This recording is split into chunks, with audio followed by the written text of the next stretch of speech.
हरे कृष्णा। तो सभी वैष्णव भक्तों के चरणों में दंडवत प्रणाम। आज की जो हमारी कथा श्रृंखला में है वो है बृहस्पतिवार व्रत कथा। प्राचीन काल में एक ब्राह्मण रहता था। वह बहुत ही निर्धन था। उसके कोई संतान नहीं थी। उसकी स्त्री बहुत मलिनता के साथ रहती थी। वह स्नान न करती, किसी देवता का पूजन न करती। इससे ब्राह्मण देवता बड़े दुखी थे। बेचारे बहुत कुछ कहते थे किंतु उसके कुछ भी परिणाम नहीं निकलता था। भगवान की कृपा से ब्राह्मण की स्त्री के कन्या रूपी रत्न पैदा हुई। कन्या बड़ी होने पर प्रातः स्नान करके विष्णु भगवान का जाप व बृहस्पतिवार का व्रत करने लगी। अपने पूजन पाठ को समाप्त करके विद्यालय जाती तो अपनी मुट्ठी में जौ भर के ले जाती थी। पाठशाला के मार्ग में डालती जाती थी। तब ये जौ स्वर्ण के हो जाते। लौटते लौटते उनको 3 बार उसको एक दिन वह बालिका सूप में उस सोने के जौ को फटक कर साफ कर रही थी। उसके पिता ने देख लिया और कहा, बेटी, सोने के जौ के लिए सोने का सूप होना चाहिए। दूसरे दिन बृहस्पतिवार था। इस कन्या ने व्रत रखा और बृहस्पति देव से प्रार्थना करके कहा, मैंने आपकी पूजा सच्चे मन से की है तो मेरे लिए सोने का सूप दे दो। बृहस्पति देव ने उसकी प्रार्थना स्वीकार कर ली।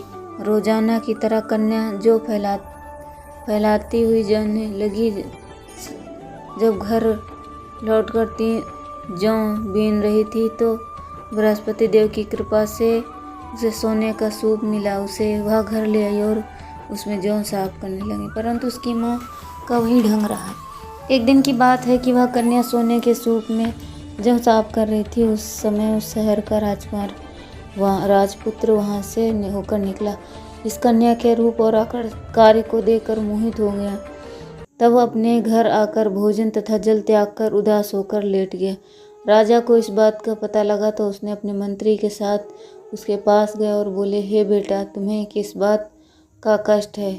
किसी ने अपमान किया है अथवा और कारण है? सो कहो, मैं वही कार्य करूँगा जिसमें तुम्हें प्रसन्नता हो। अपने पिता की राजकुमार ने बातें सुनी तो वह बोला, मुझे आपकी कृपा से किसी भी बात का दुख नहीं है। किसी ने मेरा अपमान नहीं किया है, परंतु मैं उस लड़की से विवाह करना चाहता हूँ जो सोने के सूप में जौ साफ कर रही थी। यह सुनकर राजा आश्चर्य में पड़ गया। बोला, हे बेटा, इस तरह की कन्या का पता तुम ही लगाओ। मैं उसके साथ भी तेरा विवाह अवश्य ही कर दूंगा। राजकुमार ने उस लड़की को घर का पता बतलाया।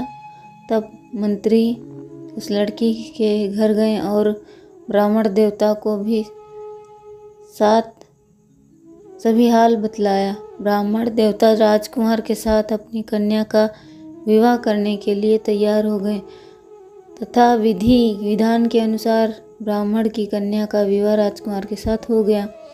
कन्या के घर से जाते ही पहले की भांति उसे ब्राह्मण देवता के घर में गरीबी का निवास हो गया। तब भोजन के लिए भी अन्न बड़ी मुश्किल से मिलता था। एक दिन दुखी होकर ब्राह्मण देवता अपनी पुत्री के पास गए।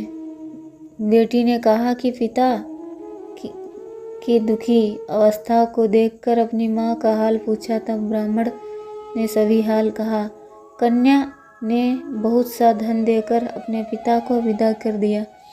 इस तरह ब्राह्मण का कुछ समय सुखपूर्वक व्यतीत हुआ।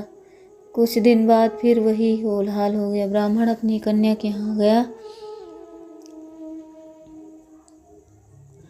फिर उसने सारा हाल कह सुनाया तो कन्या ने बहुत सा धन देकर अपने पिता को विदा किया। इस तरह ब्राह्मण का समय कुछ सुखपूर्वक बीतता था। फिर कुछ दिन बाद वही हाल में देखा गया। ब्राह्मण ने अपनी कन्या के यहाँ गया और सारा हाल कहा। हे पिताजी, आप माताजी को यहाँ लिवा लाओ। मैं उसे व्रत विधि बता दूंगी जिससे गरीबी दूर हो जाए।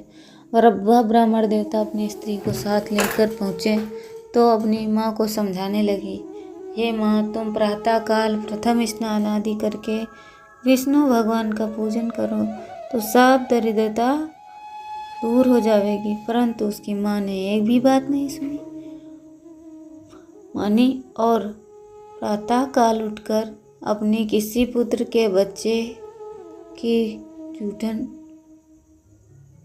को खा लिया। उससे उसकी पुत्री को बहुत गुस्सा आया और एक रात को कोठरी में भी सामान निकाल दिया और अपनी माँ को उसमें बंद कर दिया।